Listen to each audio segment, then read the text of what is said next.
Kementerian Pertahanan Rusia baru-baru ini merilis sebuah video di media sosial Telegram pada Selasa 27 Agustus 2024. Dalam video tersebut memperlihatkan momen saat peralatan pengintaian udara dari salah satu unit kelompok pasukan Sever menemukan stasiun radar ST-68 Angkatan Bersenjata Ukraina di kawasan hutan di wilayah Sumy.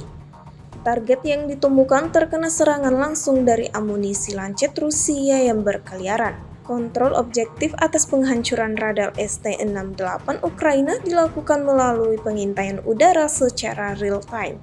Insiden ini jelas memberikan kerugian baru bagi Angkatan Bersenjata Ukraina.